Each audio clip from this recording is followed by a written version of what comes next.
how to play Dungeons and Dragons alone for free in every language. So I saw this mind-blowing TikTok video from Marcus Strux where he uses ChatGPT as a dungeon master, and oh my god, it worked so well. Everyone can do this for free in every language. This is how. First you go to chat.openai.com/chat, make an account. Easiest would be to log in with your Google account, and then you can type in everything and he will answer and remember the previous things. So here's the conversation that I had with ChatGPT, and it's mind-blowing.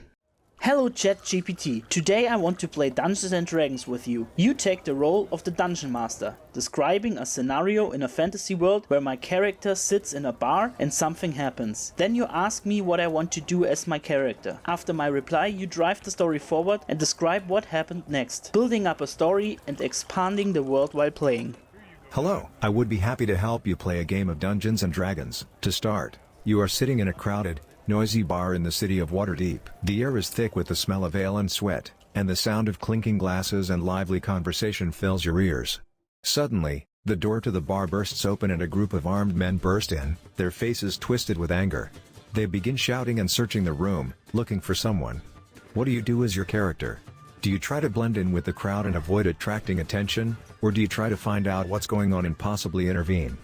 At a table across the room sits a little man with a brown leather armor, watching the scenario. His name is Balduin, a red-haired dwarf from the village of High River. Excited for a battle, the dwarf grabs his axe behind him and prepares for what comes next.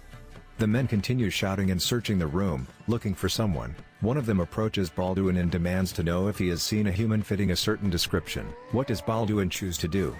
Balduin responds, "There are plenty old men in here, but I see no man like you described. Do you need glasses, or can you see that for yourself? Either you tone down a little bit and have a drink with us, or I will introduce you to my axe," pointing with his axe to the one who demanded. The armed man sneers at Balduin and raises his sword, ready for a fight. The other men in the bar quickly clear out, leaving the two of them to face off. As the man lunges at Balduin, the dwarf is quick to react. He ducks under the man's sword and swings his axe, striking the man in the chest and knocking him to the ground. The other men in the group quickly retreat, disappearing out the door as fast as they came. The bar falls silent as the man on the ground groans in pain. Balduin approaches him, ready to finish the fight if necessary. But as he gets closer, he realizes that the man is badly wounded and unlikely to pose any further threat. "Who are you?" Balduin demands. "What do you want?" The man gasps for breath, his face contorted with pain. We're hired to find someone," he manages to say before he falls unconscious. What does Balduin decide to do? Balduin shouts, "Okay people, calm down. It's over. Bring me another beer." Then searches the man for some hints who hired him. As the bar slowly returns to normal, Balduin searches the unconscious man for clues. He finds a small, folded piece of paper tucked into the man's pocket. Upon closer inspection, the paper appears to be a crudely drawn map with a location marked on it. Balduin pockets the map and heads back to his table to finish his beer. As he sits there, he begins to wonder who this mysterious person is that the armed men were searching for, and why they were willing to start a fight in a crowded bar to find them. He finishes his beer and heads out of the bar, determined to find out more about what's going on. Where does Balduin go first in his investigation? Balduin looks at the map for a long time until he noticed a weird-shaped tree that he saw earlier today in this town. He's heading right to this tree, curious what would happen. Balduin follows the map to the location of the strange-shaped tree, which he remembers seeing earlier in the day.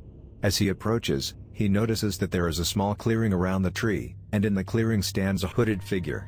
The figure seems to be waiting for him. Balduin approaches cautiously, his hand on the hilt of his axe. "Who are you?" he demands. "And what do you want with me?" The hooded figure pushes back their hood, revealing a face that is both familiar and unfamiliar to Balduin. It's a face he hasn't seen in many years, but one that he will never forget. "It's me, Balduin," the figure says, their voice filled with emotion. "It's your sister, Alara." Balduin is shocked to see his sister after so many years. He thought she had died in a raid on their village, but here she is, alive and well. As he tries to make sense of this unexpected reunion, Alara tells him the story of how she survived the raid and has been on the run ever since, trying to stay one step ahead of the people who are after her. "I need your help, Balduin," Alara says. "I can't keep running forever. I need to find a way to stop them and clear my name. So yeah, I played an hour longer than that, but it's so mind-blowing. This is next level.